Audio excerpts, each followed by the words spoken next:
Safe Alliance is Austin's leading organization helping survivors of domestic violence, sexual assault, and trafficking escape abuse and rebuild their lives. Right now in Austin, 88 people are waiting for Safe's emergency shelter. Nearly 40 of them are children. If every person in the Austin Metro gave just $1 a month, it would house 1,000 people every night. So start your monthly gift today at safeaustin.org/citycastgives. That's SAFEAUSTIN.org/citycastgives. $1, huge impact. We all know Texas weather is crazy. Whether it's our uncomfortably warm summers or our crazy freezes in the winter, the one thing that's consistent is those ridiculously high electric bills. New windows could help change that. And right now, Window Nation is having a buy 4, get 4 windows free sale. You can also get them with 0 down, 0 monthly payments, and 0 interest for 2 years. Plus, Window Nation's windows come with a lifetime warranty. So, schedule a fast, free estimate now at windownation.com.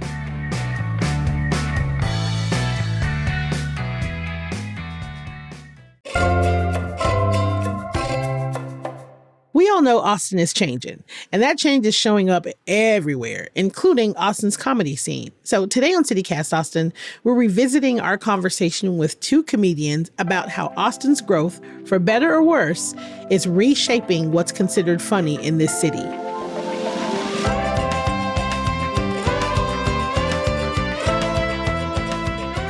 It's Wednesday, January 28th.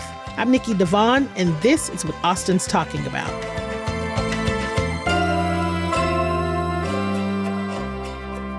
Hello, I am here with Dave Buckman, executive producer of Cold Town Theater and director of operations at UCB Austin, and Izzy Berger, local comedian and host of Ladies Night comedy show at the Velveeta Room. What is up, Dave? What's up, Izzy? Hi. Hello. Thanks for being here, y'all. Oh my God, thank you for having me. Same. Of course. Okay. Now, I am biased because I'm a native Austinite, and so everybody already knows what my answer to this is going to be. But do you think Austinites are funnier people than in other cities? I think people are people, and there's funny people everywhere, and I think everybody is funny. When you're with your friends, you're funny. And so, just learning how to be funny in front of strangers, that's the jump to professional, I think. That's the jump. What about you, Izzy? Now I'm from North Carolina, so I must maintain my loyalty to the North Carolina sense of humor. I don't want to, betray anyone. I would agree. There is a certain kind of, and I don't know whether it's the cowboy thing. There is something about the humor, the sense of humor, kind of the flavor down here that is, it's different than what I was always kind of used to. And it catches me off guard. And it is, I wouldn't say that it's funnier down here, but there's sort of a, there's a new little spice to it that I wasn't, used to back in North Carolina. So I feel like the comedy scene in the city is changing. And depending on who you talk to, it's either good or bad. Right? Austin has always been this weird place, and we've always had this very, in my opinion, specific sense of humor. We make fun of people, we make fun of each other. And to your point, Dave, I think everybody does that. Make fun of people, we make fun of each other. We definitely make fun of politics because we, for so long was this blueberry in the tomato soup kind of thing. But that is also changing. And so I just want your opinion. Like, why do you think Austinites need comedy right now? Dave, why don't you go first? Well, Austinites need comedy because we're living in very trying times. And I think comedy is just a reflection of what is happening in society, I don't know how much that blueberry's changing so much in the tomato soup, only because, maybe on the street, but all the elected officials in Austin are overwhelmingly liberal. So until that changes, I don't think much is going to happen changing in Austin. But I think as you invite 150 people to move here every single day for the last 15, 20 years, the city is going to change. And people have been complaining about Austin changing since the 1800s compared to where it was 20 years ago. So whoever lives here, that's what comedy is. It's what is reflecting them. I think it's always going to change. and change is always good, and change is always bad. So I don't think it's a good or bad. I think it's a good and bad. That's what's happening to Austin. I like it. I like that. A lot of people need comedy. I know I need comedy. And I think people start hearing that this is sort of a hub and they start saying, well, I love this and I want to be surrounded by that. And then their next move is to go, well, where can I go that I will be surrounded by this thing, you know, that I love to laugh and I love to create art and I love to make comedy all the time. And then they hear Austin, Austin, Austin all the time. And then I think that brings a lot of people here without really knowing the culture or knowing like what's been going on in the town or how it's changed. They just want to get here and be a part of it. And so I feel like as kind of a part of that wave, when I got here, I really didn't know what to expect. I just, you know, had my job. So every day is a discovery. I love that. I love that. So, okay, we've got tons of comedy clubs in Austin, amazing comedians. The Moon Tower Comedy Festival comes through. And I'm just curious, like, and please forgive me if I'm late to the party. I've always known of the Velveeta Room as being the kind of monolith in the city, and Cold Town. And I didn't really know that we had reach. And now it seems as if we have some reach, you know what I mean? And maybe we always have, and my ass just didn't know. How big of a deal is our comedy scene? A big deal in that a lot of people talk about it. Yes. Like a big deal if you go to Peoria, Illinois, and you say, I do comedy in Austin, Texas. Everyone at the open mic, their ears are going to poke up a little bit more and they're going to have 100 questions. Have you ever been here? Have you ever seen, you know, it's kind of like, you know, it's interesting. It's like New York City. Oh, have you ever been to here? You ever seen this guy walking down, this celebrity? So I guess in that way, yes, you know, importance. And also there's been amazing comedy happening here for so long, but now it's got this like celebrity aspect. That's like, throw that in the mix. So you can't tell. What do you think, Dave? Yeah. I've been here 20 years, actually 21. And so I remember when there wasn't a lot. It was just Cap City and Velveeta Room and Esther's Follies, and that was kind of it in the Hideout Theater. That was the whole scene. Yeah. I mean, first of all, everybody loves Austin. So whenever you go around the country, people want to talk about their experience in Austin with you and their favorite places in Austin. So there's a charm to this city that has enchanted the entire country. And I know when we got here in the improv sketch community and we started blowing up a little bit as far as improv goes, you know, before the pandemic, we had 5 different improv theaters going. Wow. All with their own communities, all sharing the same performers, all sharing the same teachers and students. Wow. But we had 5 different distinct, and we made a very conscious effort as owners of those theaters to not have a siloed scene where, you know, you take classes here, you can't perform over there, you're teaching here. We did not do that. We did that I love that. We opened that up on purpose because we knew that a rising tide would lift all boats, and it did. So people would move here, they'd come to our festival, and they would stay. And we were attracting talent from all over the country.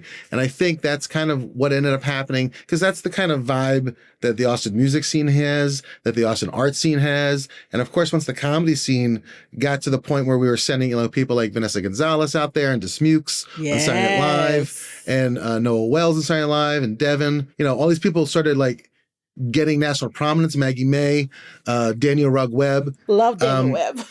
Yeah, me too. Me and my wife made Valentine's Day date to see him at Cap City. I'll give him a plug, absolutely. So once the talent that was bred here in the aughts and teens started hitting the coasts, and they're like, "Where'd you come from?" Austin. Of course, it was going to blow up. Yeah. And you know, of course, Rogan moving here is going to. This is the most popular podcast in the history of podcasts. Yeah. There's comedy fans all over the country listening to that. So of course they hear these people, and now Cam Patterson's in Silent Live, and Shane Gillis blew up out of here. And so, you know, Shane Gillis had to move here to blow up a little bit. I think it's just a reflective of, again, Austin's a magical, charming place. And I knew 15 years ago, once Hollywood heard about what was going on here, it would blow up like this. The rap. Yeah. And I saw this coming 15 years ago. It just, we had to get our ducks in a row and our shit in order, so that when Hollywood, New York, and people started industry started like paying attention to us, we were going to be ready because the stuff we were doing was experimental and bold, and we knew no one was coming in to hire us. We just were trying to make it good. So we got good under unsupervised circumstances. Well, thank you for doing that. Thank you for making such a wonderful place for other people to come in. I mean, it really is one of a kind. And I tell you, the best people that blew up were the people that did stand up and improv and sketch. The multidisciplinary folks, like Vanessa Gonzalez, also hilarious, is just as good of improviser as she is a stand-up, you know? Yeah. Because she cut her teeth on those stages as well and recognized like this is just as important a tool as writing is, you know what I mean? Yeah. She combines them both. And you ever see, I just saw her act in a film called Home Free. She had a one scene cameo and she steals the movie in one scene. I can talk all day about Vanessa Gonzalez. The way she delivers things. It's conversational. It's conversational. It feels like I'm talking to one of my homegirls. I really like her. You know, an embarrassing story for me is the first time Let's hear it. I went to see improv was at Cold Town. Thank you. A friend of a friend invited me because someone she was dating or interested in was in the troupe. I have a great fucking time. And then I go back to my friends. I'm like, oh my God, you guys, I went to this show and like, it was like so typical Austin. They were just making stuff up on the fly. It's the coolest thing I've ever seen. Like, it was like brand new to me. And I thought Austin had created improv. That I mean, I had wow. no, you know what I mean? Like, but good improv makes you feel that way. Good improv makes you feel like you have never seen improv before. It makes you like you are witnessing a one-of-a-kind thing. And I was describing it to a group of my friends, and they were like, "Oh, honey, that sounds like improv." I was like, "Yeah, they were all improving," and they were like, "No, no." Improv is a thing that exists and it has existed for a while. And I was like, oh, Austin did not invent this. Okay. It just seemed like something that just fit in this city so well. I was like, of course Austin would come up with this thing where you just pull stuff out of your ass and make a whole show out of it. We didn't invent breakfast tacos either, but we'll take credit for it. Yeah. Yeah, every now and then my friend was like, you remember that time you thought Austin, created improv? I'm like, I know, shut up. But whatever. It was good. It was really good. It's not the dumbest thing to think. It's not it's not the weirdest thing to believe. Yeah, it was good. So the New York Times recently highlighted Austin's comedy scene and noted all of the new comedy clubs that have opened up in the past few years. And we've talked about a couple of them. But they said specifically that Creek and the Cave, moving down from New York in 2021, is known as and I'm putting this in heavy quotations, everyone, turning point in revitalizing the scene. And I'm curious if the two of you agree. I think it has changed the scene. I think it definitely has left a fingerprint. I think there's a lot of really hot comedy shows that go on at the Creek and the Cave, and there's a lot of really talented, headliners, and they got great acts that come through. It's like kind of the place that everybody kind of goes and hangs out and just sort of, it's like all the shadow work gets done. There's just a few places that people go and it's just wheeling and dealing and networking. And it's when you have hubs like that, sometimes that can be the place where it maybe isn't the safest for a new comic, or it isn't the most, healthy place for someone who's just trying to grow their art, because this is a place where people are going to make connections. And so it kind of kicks it up to a more kind of a professional sort of an environment where people are going and they're really, really grinding. And that can be rough. That can be rough, especially for newer comics. Yeah, heard. Dave, what about you? I wouldn't say that Creek and the Cave revitalized anything. I think they came in at a perfect time when nobody was doing comedy in the city. Yeah. Because everybody that was here was trying to be ethical and do the safe thing and try, I did a bunch of shows outside in 2021. Yeah, when Creek and exactly. Cave was opening, I was doing backyard jams and backyard shows. Yeah. So there was a little bit of, I think, shock to the system for the people that were here of like, hey, that's not, we care about other people, and we don't want we don't want to be responsible for deaths for the sake of comedy, but some people like saw that vacuum, and there was a vacuum there of people that are like, yeah, I want to do the comedy, and I'm not gonna get sick, and I invite anybody that wants to see a show, come down and see a show. Anybody wants to do a show, come down and do a show. And I don't think there's anything wrong with that, but I think there was a little bit of like why are they jumping back into something as silly as telling jokes in a room? Like, that's not an essential service. Yeah. But for some people and for some places, it kind of was.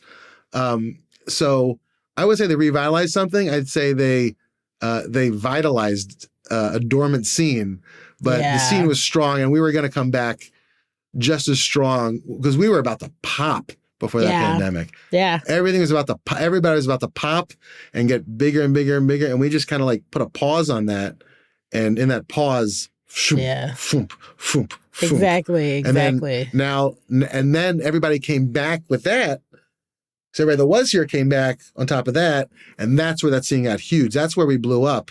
Is everybody that was doing comedy started doing comedy again? Everybody that came in that was doing the Rogans, the Creek in the Cave, the national name brands. And that's where UCB is like, we got to get in on Austin.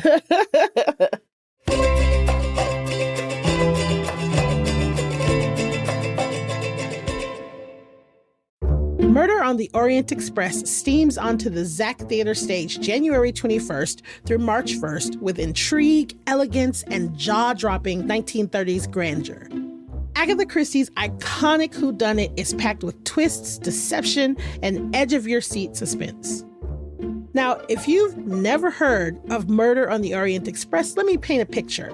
A glittering evening turns deadly. A body is discovered, tensions rise, secrets spill, and suddenly everyone aboard this luxurious train becomes a suspect in a brilliantly crafted murder mystery. This is perfect for fans of mystery, elegance, classic drama, and immersive high-stakes storytelling. It's a spectacular night out for date nights, group outings, and anyone really craving a world-class whodunit. And it's on stage now at Zach Theater. So get your tickets now at zachtheater.org.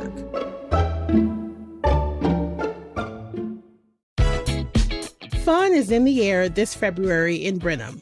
Sneak away for a couples weekend and get cozy with some real Texas charm in their historic walkable downtown where you can take your pick of wine bars, breweries, and restaurants. But listen to these cute events that caught my eye. You can check out Hack Winery and sip your way through the world's first video mapping wine tasting experience. Every weekend features either live music, karaoke, or music trivia. And on February 14th, there will be music bingo featuring love songs. Or you could catch a performance of William Shakespeare's star-crossed lovers, Romeo and Juliet, at the Dr. W. W. O'Donnell Performing Arts Center. And those are just two of the many options. Brenham shines bright all year long. So plan your getaway now at visitbrenhamtexas.com. So, okay, speaking of Rogan, Joe Rogan's comedy mothership opened in 2023. And, I have all kinds of thoughts, but the thing that I will say over and over again that I've seen personally, if I'm driving down 6th Street and I'm looking at the line getting into the comedy mothership, all of those people look the same to me. And so that seems to say to me that the type of comedy that is presented in Comedy Mothership, it definitely appeals to a very specific certain type of person. So I'm curious from y'all's perspective. I know, Izzy, you just recently performed there. Like, how did Comedy Mothership change Austin's comedy community? How did it change things? I know my experience with Mothership. I did not have a negative experience. I had a good experience with Mothership. The booker, the guy, Adam, he was lovely. I did 5 sets. The crowd was rowdy, and sometimes you could tell that they came with an energy that they wanted you to come in and just beat them over the face with comedy. Just make them laugh. They didn't want any dead air. I don't feel like they expected anyone to be aggressive. They just wanted Like you should, like every comic that came out, they should have had like pyrotechnics lighting off behind them, like coming out with that kind of energy, like whoa, rock concert. Very broy. It's very broy. And so as a woman going in, especially not a young woman, you have to navigate, how do I present? What are they expecting of me? Am I just the art teacher that used to yell at them? Like, what are they gonna, what do I have to offer them as a comedian? Which some of them may have loved. Yeah, but the thing is, but really, comedy is the same. You connect, you find something funny, and it's going to work. You're not mean. I'm not mean. I'm not a mean comic. I don't pick on people. That was different. But no, I just feel like I like the club, but I can see how it fosters that sort of like, I got to go. I got to get this joke. And people get desperate and they get sloppy. Oh, yeah. It's a lot of people who are green. When you start out green, or when you start out and you're just kind of feeling out who you are as a comedian, your first goal should not be to go get in front of one of the biggest comedy producers in the world, bookers in the world, and get yourself on television. Your goal should be to find out who your voice is, get in front of as many crowds as possible, and feel your shit out. But some of these people, they go, I love comedy. They do some mics, they get some pops. Shit, I might be good at this. I got to go to the mothership. And then they just start signing up for the mothership mics. And then the ones that have more potential or whatever, it's kind of like panning for gold. They filter, the better ones filter through, and some of them end up, doing sets. And, but I feel like that should be discouraged. I feel like there should be like a cap. Like, in order to work at mothership, you should have some sort of a number of years, or, because it's really drawing a lot of people and making them not do the work they need to do. They think, as long as I have 5 minutes and I go in there and I kill, I make a reel, I'm in the mothership. Now I got 15,000 followers and I'm a real comedian. And that's just not the path that it takes to get good. So I think it's going to screw a lot of them over in the end, pursuing something they're not ready for. Well, I think that's assuming that they want to be funny and not famous. True. I think. Oh,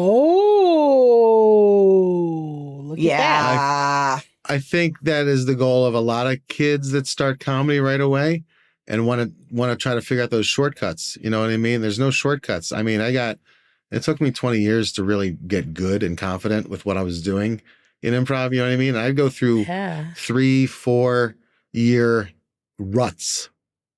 And getting through those ruts, there was always something better and stronger and smarter on the other side of that rut.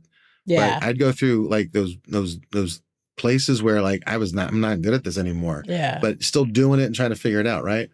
I think to be a good comic, to be a good comedian, to be a good writer, you got to appeal to more than just one kind of audience. Yeah. You got to be able to make a predominantly women audience laugh, a broy audience laugh, an African-American audience laugh. Mm-hmm. Like, those are the good comics that can, like, they're just doing comedy because it's funny about the human nature and not, making fun of another group of people.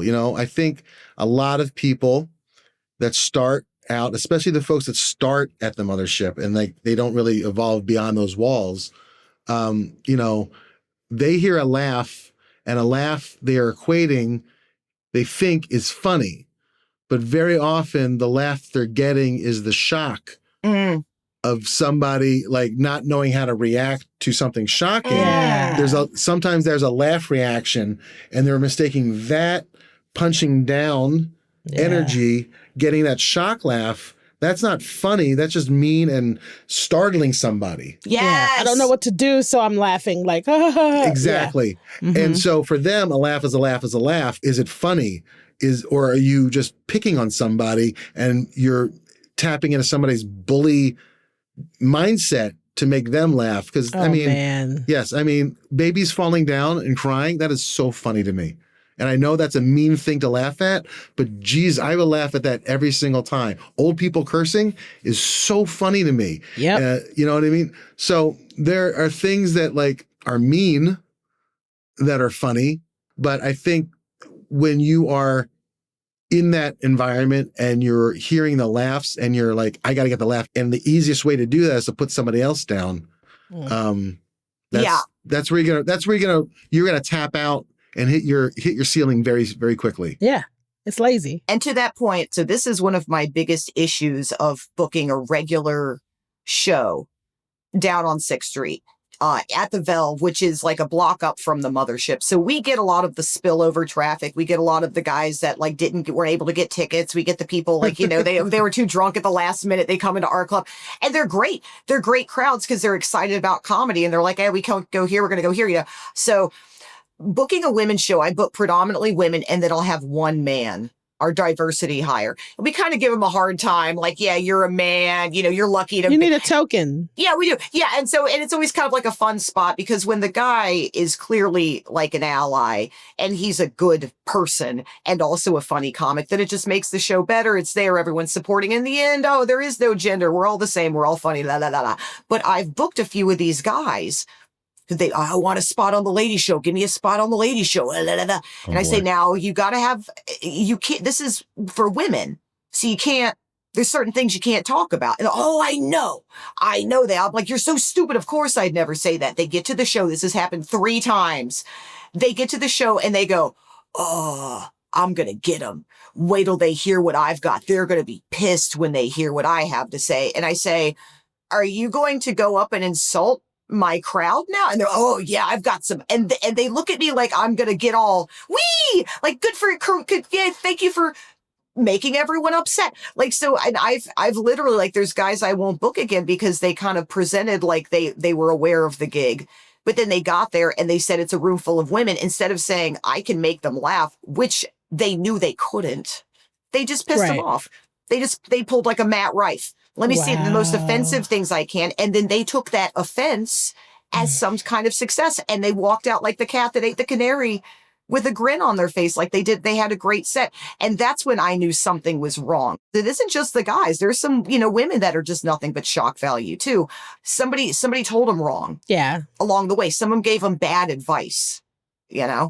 But when it messes up my show, then I get pissy. When it comes into my world, I have to deal with, Well, so I'm curious. We're a melting pot of comedy, right? You got a little bit of everything. You got the punching down. You got, you have a little bit of everything, I think, in this city. Well, I would say before we go any further, there's a lot of people that are in the punched down category, and there was a lot more of them before the pandemic. Right. A lot more trans comics, a lot more gay comics, a lot more black comics in the scene that are not here anymore. They moved out of the city.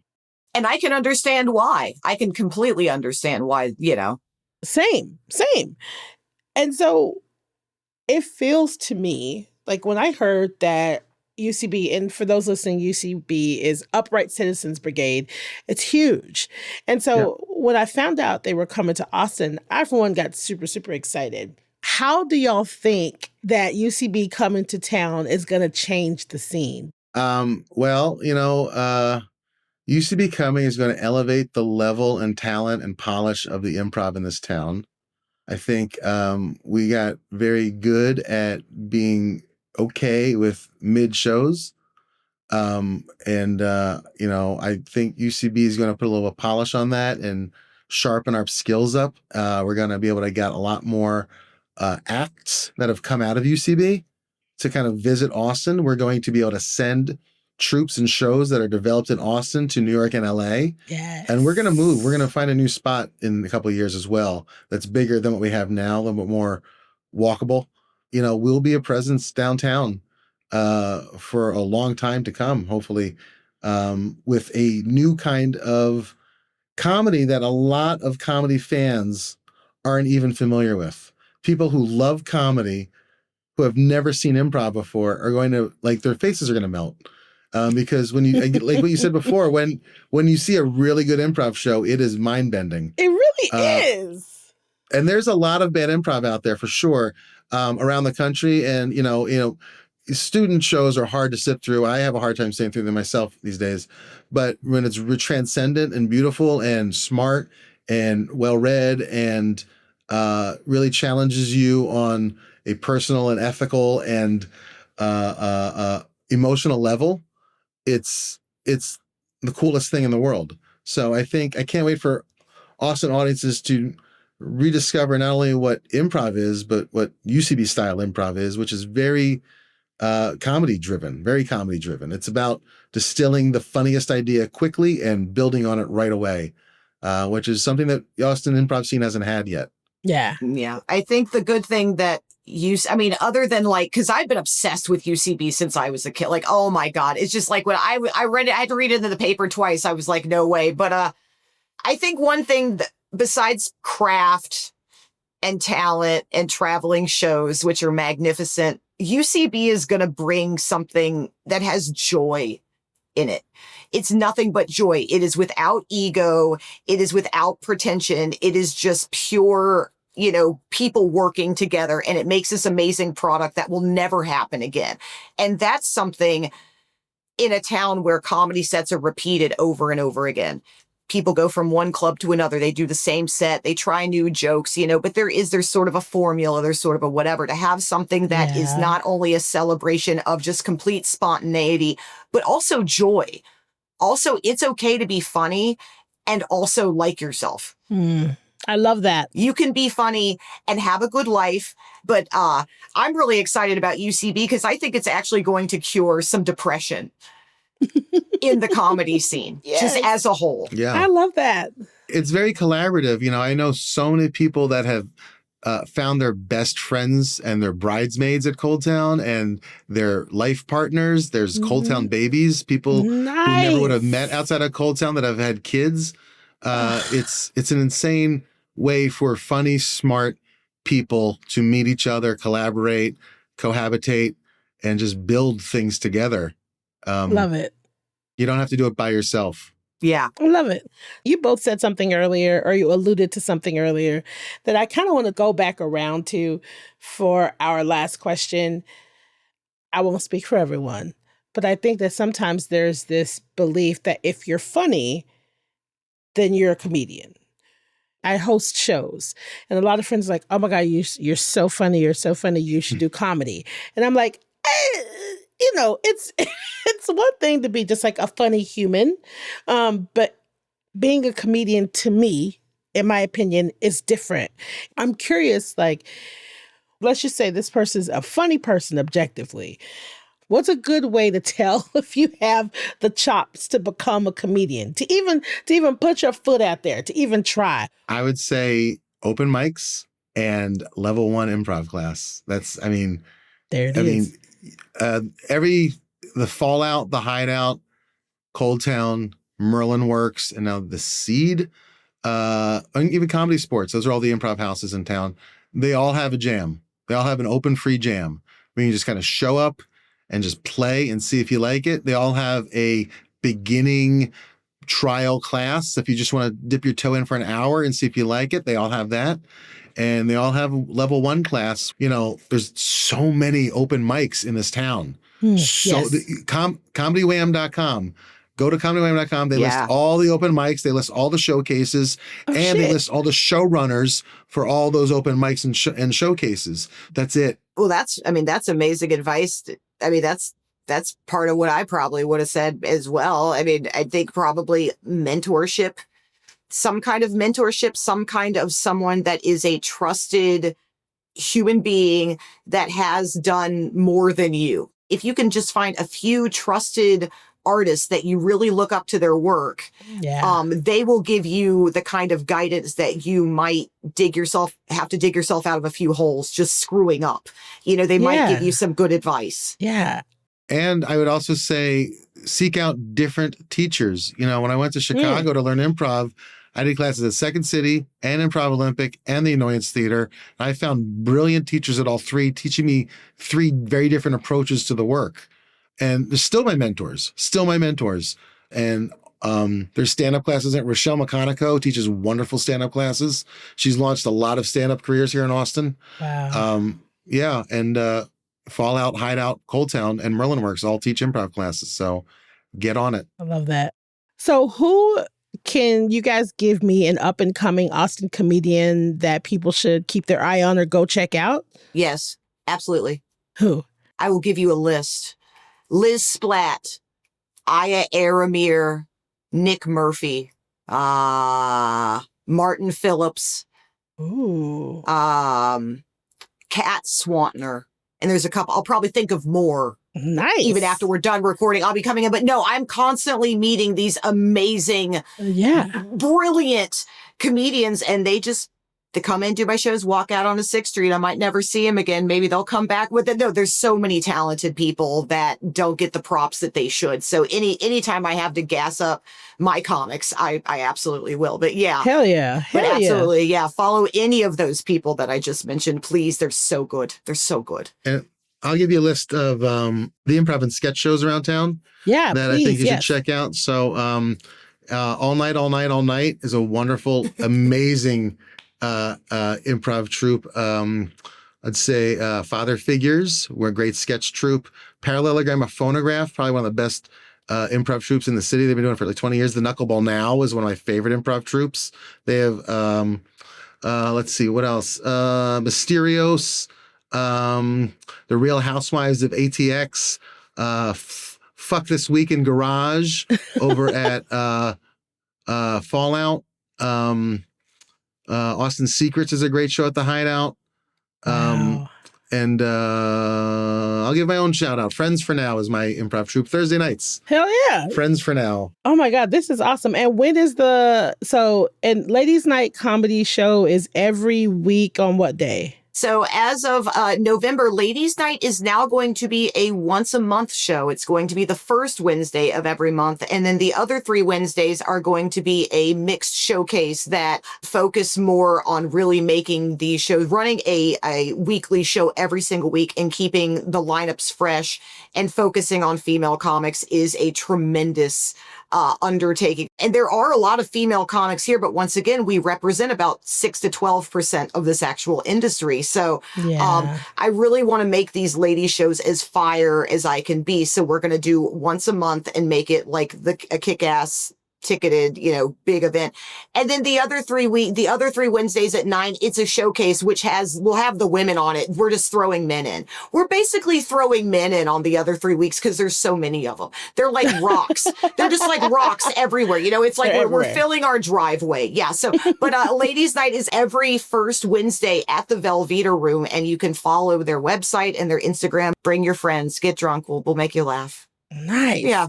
Izzy, Dave, thank y'all so much. I really appreciate this because I think we have a great comedy scene, and I think we just have such cool shit in this city. And I like to hear that from the professionals and from the people that are in it. So I appreciate y'all taking the time and coming on and chat with me. Oh, thank you. Thanks for calling us a professional. Yeah. We are recording this. I'm going to make this my ringtone. You calling me a professional. I'm going to send that to my mom. That's awesome. Oh my God. Okay. Before we go, here's a little midweek mood boost for you. The Houston Tillotson Jazz Orchestra finished in 3rd place at the National Collegiate Jazz Competition in New York. And this is a huge deal because 4 years ago, that program didn't even exist. So 10 bands are selected among hundreds of college jazz programs, many of which have more than 20 years of performance experience. HT was the smallest school selected to perform, the only all-undergraduate band, and one of just 2 historically Black colleges and universities in the running. Huge, huge deal. Jeremy George, HT's Director of Jazz Studies, said with the 3rd place win, even though Houston Tillotson's jazz program is still comparatively new, he no longer considers them underdogs. He says, quote, "Technically, we are the 3rd best jazz program in the world. Think of that. People know our names now. Hell yes." Congratulations to the Houston Tillotson Jazz Orchestra. That is dope.